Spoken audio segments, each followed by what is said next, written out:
Did I have many opportunities to exercise the good life? Not in particular, although I definitely had it on my mind all day.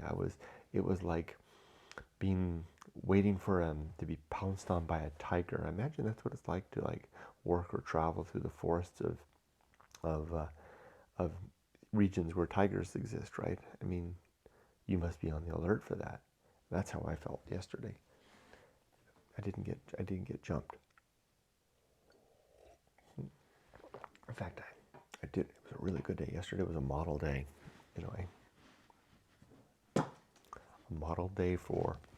Was it a model day because I exercised Stoic virtue, or was it a model day because I just had got lucky and didn't get ambushed by anything? Perhaps both. I mean, I didn't get ambushed, and I was definitely on my guard. I ran across a curious statement from Epictetus. I wish I had the book. I should keep my Epictetus book here that I'm reading. That changed my perspective a little bit on Stoic apathy. I've always read and considered apathy to be the thing that we would apply with regard to Stoicism to that which is outside of our control. And I like to pull out examples like a sudden rainstorm. If caught outdoors without an umbrella, suddenly it's rain. I'm not going to rail at the skies. I'm simply going to say, wow, okay, I'm going to get wet. And I will use Stoic apathy to address that. Maybe find a tree to stand under or a bus stop. But that's what I thought about apathy. But then I was reading a chapter. It was the chapter of Epictetus in book, I think it's in book 1. It's the last chapter of book 1 of his discourses. And I think the title, I'm amazed I can remember this. I think the title was Having Tools, something like that, Having Tools with Use. It's very short, 2 pages. I had to read it like the chapter before it on courage. I read the chapter 4 on courage like 4 times because I just couldn't understand it. I had to read it again, and I still don't understand it, but I did pull some nuggets out of it. But anyway, the one about the tools, he said something, and I can almost quote it out of memory. It was like a dialogue, and the one thing was, and to what is it? Now it's not coming to me. Well, let me just hold on a second. Book's right over there.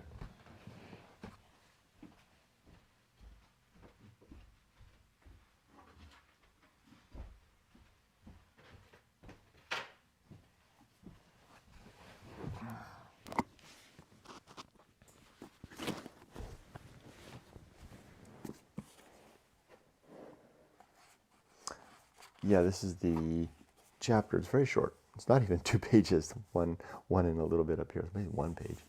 Weapons ready for difficult occasions is what it is. And let's just read it. Here we go. When are you going before? And it takes a lot of Epictetus's discourses take place like a dialogue between 2 people. When you are going before any of the great, remember that there is another who sees from above what passes, and whom you ought to please rather than man. He therefore asks you, in the schools, what did you use to call exile and prison and chains and death and calamity? I, indifferent things. What then do you call them now? Are they at all changed? No. Are you changed then? No. Tell me then, what things are indifferent? Things not dependent on our own moral purpose. What is the inference?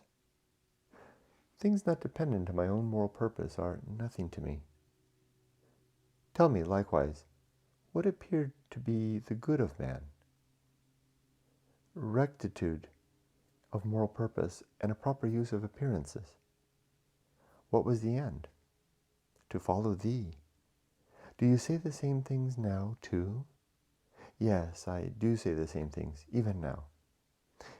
Well, go in then boldly and mindful of these things, and you will show the difference between the instructed and the ignorant. I imagine indeed that you will have such thoughts as these. Why do we make such elaborate preparations for nothing? Is the power, the antechamber, the attendants, the guards, no more than this? Is it For these that I have listened to so many dissertations, these are nothing, and yet I had prepared myself as for some great encounter. So that's the chapter, Weapons Ready for Difficult Occasions. And I must admit that it's still struggling with this one.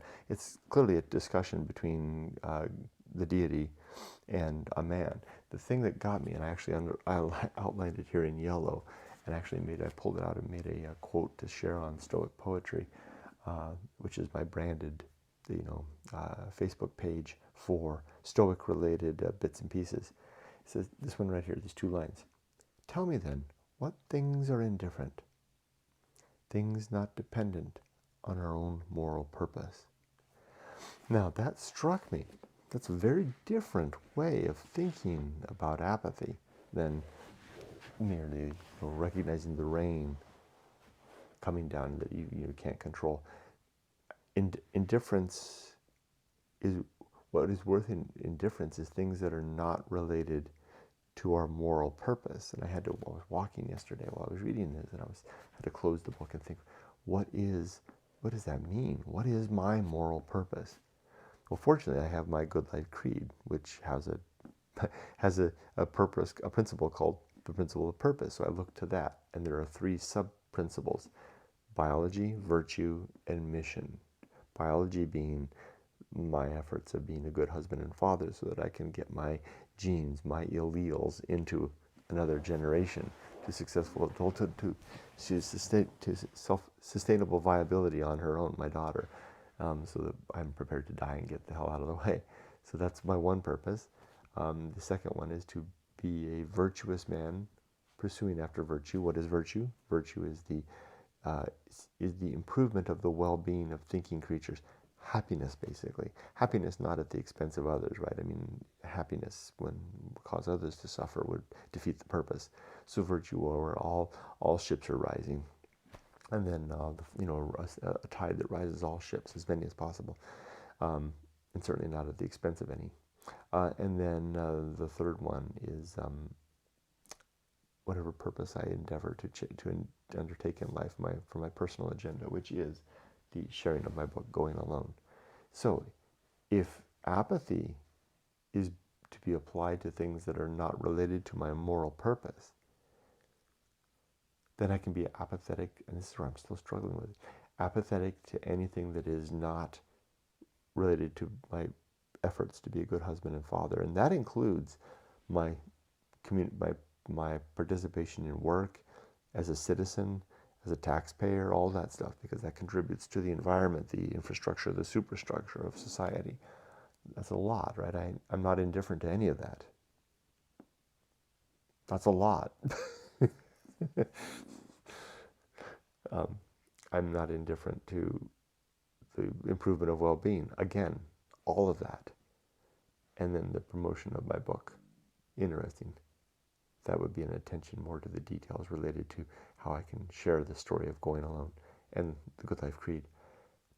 So what then am I indifferent to?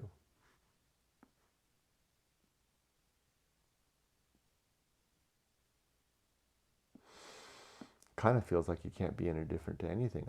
I'm indifferent to things like a flat tire.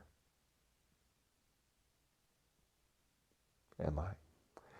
How does a flat tire in any way relate to my moral purpose? Yes, it does. Because part of my moral purpose is to behave well and to remain an efficient cog in the system. And handling a flat tire with stoic resolve and self-control maintains the machinery of society better. Using indifference to recognize that I could not control that event does the same. What else? How about disease? Again, the same. It doesn't improve the well-being of it doesn't improve my efforts at fatherhood and husbandry, or as citizenry. If I complain and rail and get upset and fight against a withering disease, but it's an improved endeavor and example if I can bear it well. Wow, it's not that it's not related then. It's just that it's efficiency, isn't it? Stoicism is efficiency.